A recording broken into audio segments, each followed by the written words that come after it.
Siapa yang tidak kenal Sengkuni? Nama yang identik dengan fitnah, licik, dan biang kerok kehancuran dalam kisah Mahabharata. Tapi, pernahkah kita bertanya, apa yang membuat seseorang menjadi sejahat Sengkuni? Mari kita bahas.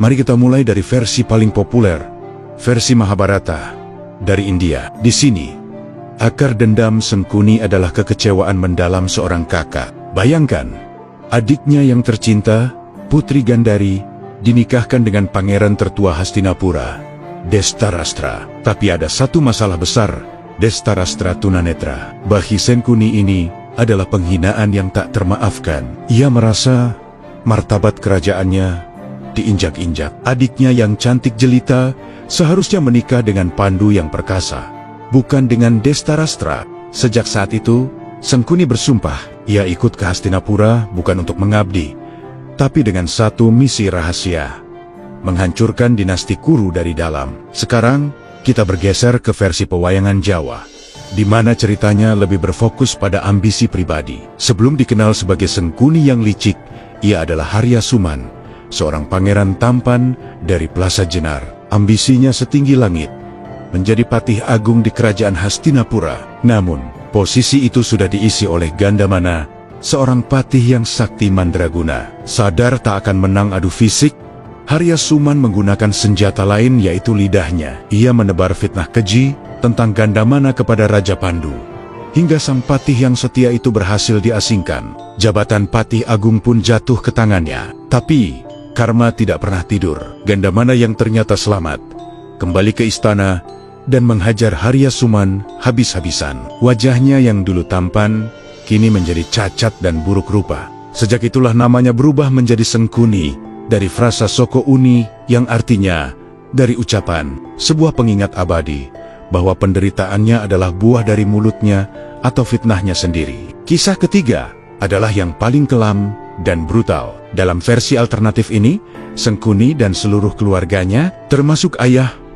dan saudara-saudaranya, dijebloskan ke dalam penjara oleh Dhritarashtra. Penyebabnya adalah karena mereka protes atas pernikahan paksa atau perjodohan yang dianggap menghina antara adik Sengkuni, Putri Gandhari, dengan Prabu Dhritarashtra. Sebagai bentuk protes terhadap keputusan yang dianggap tidak adil inilah, Sengkuni beserta seluruh anggota keluarganya dikurung di dalam penjara. Mereka dibiarkan mati kelaparan, dengan jatah makanan yang tak masuk akal, yaitu hanya sebutir nasi per orang setiap harinya. Di tengah keputusasaan itu, keluarga Sengkuni membuat sebuah pengorbanan mengerikan. Mereka sepakat memberikan seluruh jatah nasi mereka kepada Sengkuni, yang dianggap paling cerdas dan licik, agar ia bisa bertahan hidup dan membalaskan dendam seluruh keluarga.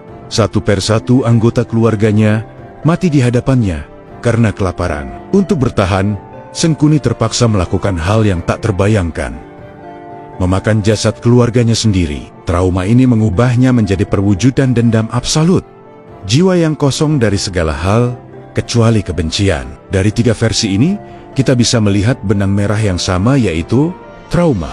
Baik itu trauma harga diri, karma atas ambisi, maupun trauma penyiksaan fisik dan mental yang ekstrim. Sengkuni adalah manifestasi dari apa yang terjadi ketika kecerdasan tinggi tidak diimbangi oleh hati nurani. Psikolog modern mungkin akan melihat gejala trauma kompleks dan narsisme dalam karakternya. Ia haus kekuasaan, pendendam, dan tak punya empati. Secara filosofis, Sengkuni adalah shadow atau sisi bayangan dalam teori Carl Jung, bagian gelap yang ada dalam diri kita semua, yang jika tak dikendalikan, bisa mengambil alih. Sadarlah Sengkuni bahwa ia tidak punya kekuatan fisik, maka ia menjadikan lidahnya sebagai pedang dan kata-katanya sebagai panah. Medan perangnya bukan di Kurukshetra, tapi di aula istana yang penuh intrik. Ia adalah master manipulator yang membisikkan racun ke telinga Duryudana, mengubah keponakannya menjadi boneka ambisinya.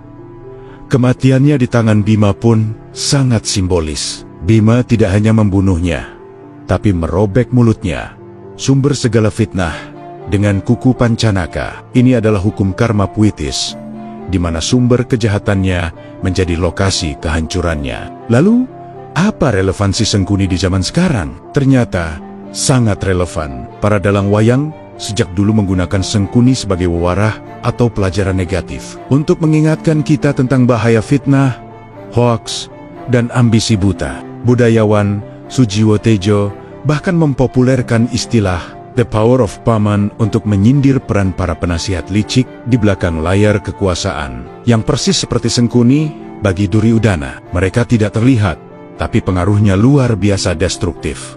Yang lebih menarik lagi adalah munculnya konsep budaya Sengkuni Mbayi atau Sengkuni beregenerasi. Ini adalah keyakinan bahwa watak-watak Sengkuni yang suka mengadu domba, serakah, menghalalkan segala cara demi tujuan, tidak pernah benar-benar mati. Ia terus lahir kembali dalam wujud-wujud baru di masyarakat kita. Mungkin dalam wujud politisi, mungkin dalam wujud buzzer di media sosial, atau bahkan dalam lingkaran pertemanan kita sendiri. Sengkuni adalah pengingat abadi bahwa kejahatan paling berbahaya seringkali tidak datang dari pedang, tapi dari lidah yang tak bertulang.